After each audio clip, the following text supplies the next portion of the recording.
Hi, welcome to Satsang to Success. I think a lot of you reach out because you are having stress in workplace. And where does this stress come from? Honestly, it comes mainly from people or colleagues not being nice or humiliating in public. So many people have reached out to me with this issue.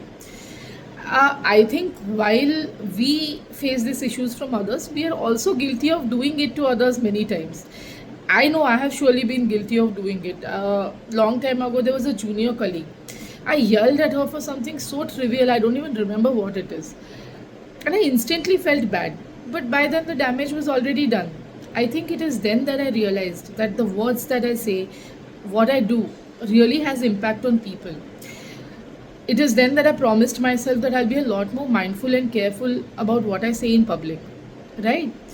Uh, so I think while we keep talking about how it impacts us, in an organization, what I've really commonly seen is be it emails, be it group chats, be it even public calls, in the process of protecting our own interests, we often end up pointing fingers, blaming the other person, right? It's better that somebody else is blamed but you.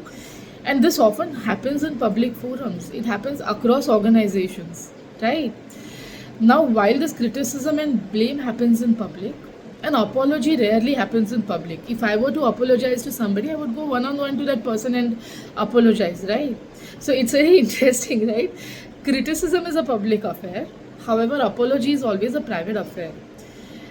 And with decades of corporate experience, what I have learned is that criticism, if it has to help you, it has to be a one-on-one affair. It has to be, the person.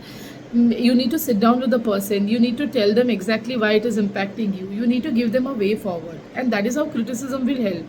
I have had a lot of bosses who have given me a lot of critical feedbacks. They were my best critics, and they have really helped me grow further. But they have given this feedback one-on-one.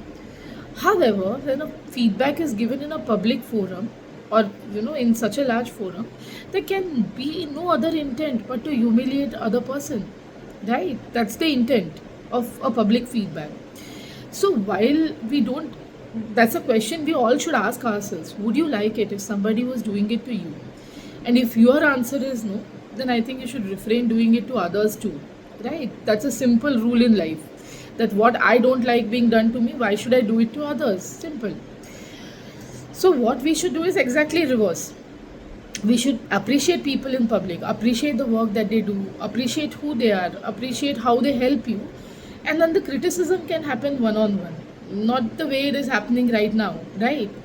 While all of us want wonderful workplaces, we also need to remember that we are a part of that workplace. The change needs to start with you. So while we can't help anybody else changing, you can change and make a better workplace and set example for others. So let's try and incorporate this in life. Appreciate people in public. Be grateful to people in public. Gratitude and appreciation are two wonderful things to incorporate in your life. If you incorporate it in your life, you'll see the changes that and the transformation that happens in your life.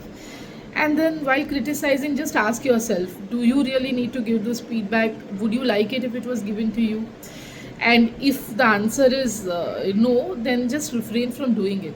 So let's appreciate more in public and criticize in private. And that's how we create better workplaces everywhere. I hope you enjoyed this video. Bye. Have a great weekend.